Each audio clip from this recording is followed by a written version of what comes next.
Today we're going to be investigating the often repeated claim that Glock pistols hit low left from the factory.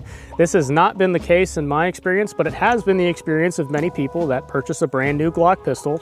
They go down to the range, they fire their gun, and they notice their shots are low and to the left, or in some instances, low and to the right. So for this video, I've gone ahead and purchased a brand new Glock 26 Gen 5, still has the factory plastic sights on it. I've done absolutely nothing to this pistol. I've got a target set up at 25 yards, which is hopefully enough distance to where we can start seeing any slight deviations in the zero. And I'm gonna put a few shots downrange. These are the first shots ever out of this Glock 26. And we're gonna go ahead and see where this pistol hits with various types of ammo. And you guys are gonna have a target camera of the target downrange as I'm shooting. So the first ammo type we have is S&B 124 grain full metal jacket.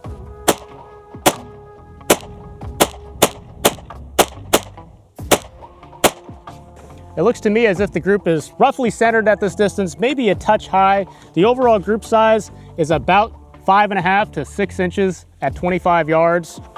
So far, I've not noticed any sort of low left tendency with the Glock 26 and S&B 124 grain. Let's go ahead and repair this target and try the next type of ammo. The next ammunition type we'll be testing is a Gila 124 grain full metal jacket.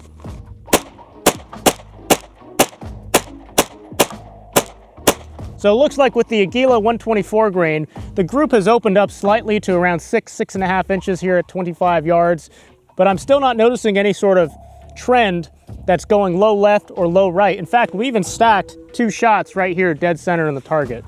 So let's go ahead and repair this target and try our last ammo type, and I'll go ahead and explain what's actually going on. And the last ammunition type we'll be testing is Winchester White Box 115 grain full metal jacket.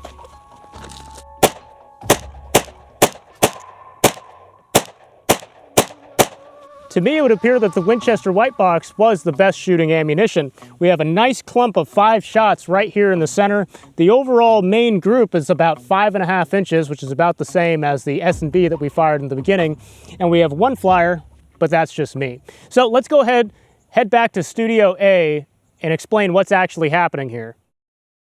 So from that demonstration, it should be pretty clear that at least that Glock 26 does not hit low left or low right from the factory. In fact, it's much more likely in my experience that your Glock will hit high from the factory depending on when it was made and what rear sight it has. Consult the Glock rear sight chart for more info.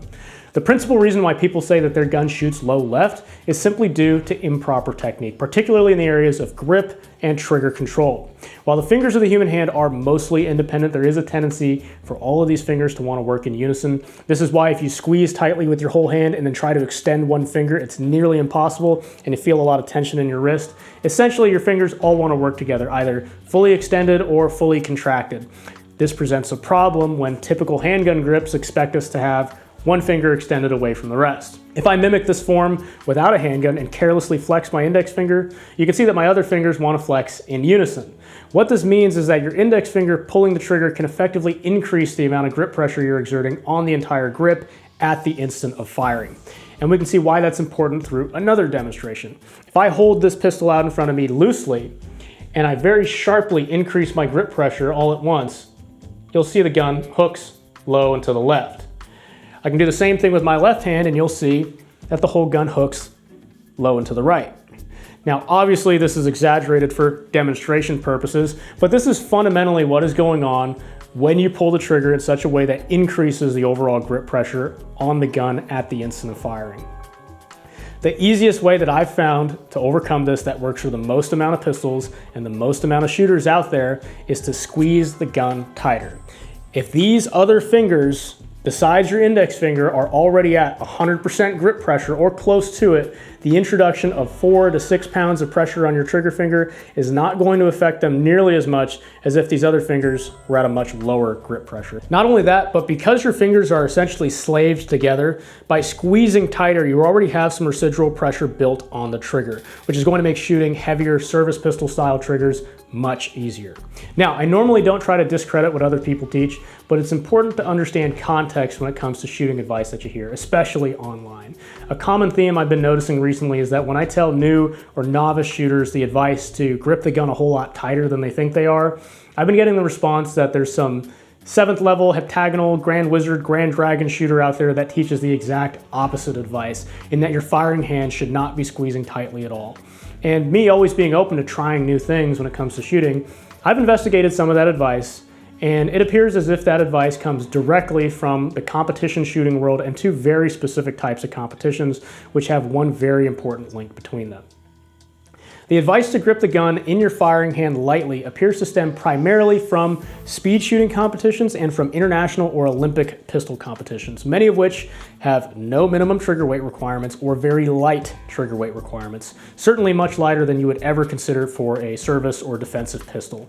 Not only that, many speed shooting competitions allow the use of recoil reduction systems like compensators or ports, or simply have no minimum requirements for bullet weight and velocity, which is what produces recoil. Likewise, in those Olympic pistol sports, the vast majority are shot with .22 caliber pistols or air pistols, which have little to no recoil. And in both instances, larger, heavier guns that are typically impractical for most people to carry and due to their weight have even less felt recoil are commonplace. And this context is very important because when it comes to shooting proper service pistols of normal weight with proper service trigger weights, without recoil reduction systems, with full power service ammunition in service pistol calibers, you have to squeeze the gun tighter to produce the results you want, not only in the area of trigger control, but also in the areas of follow through and recoil recovery, which is a different discussion. So, to reiterate, the principal reason why many people find their guns to hit low left for the right-handed shooter or low right for the left-handed shooter is due to a sympathetic tightening of the grip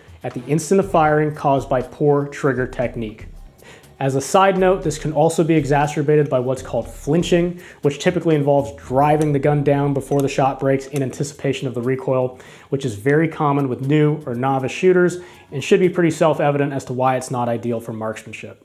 Now, the final component of this claim that I'd like to address is why Glocks specifically seem to get the reputation for hitting low left, while other pistols seemingly don't.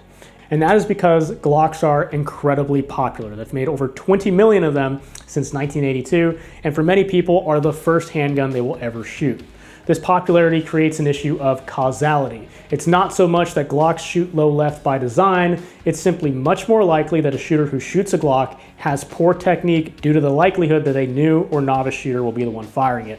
And going back to my earlier point, the Glock is a service pistol with a longer and heavier trigger pull than lots of pistols out there. This makes it much less forgiving of errors in the shooter's technique. So, with that said, do Glocks shoot low left from the factory? Well, in my experience, any of the 9mm double stack Glocks like the Glock 17, Glock 19, Glock 26 will hit pretty close to center at 25 yards with a 6.1mm tall rear sight.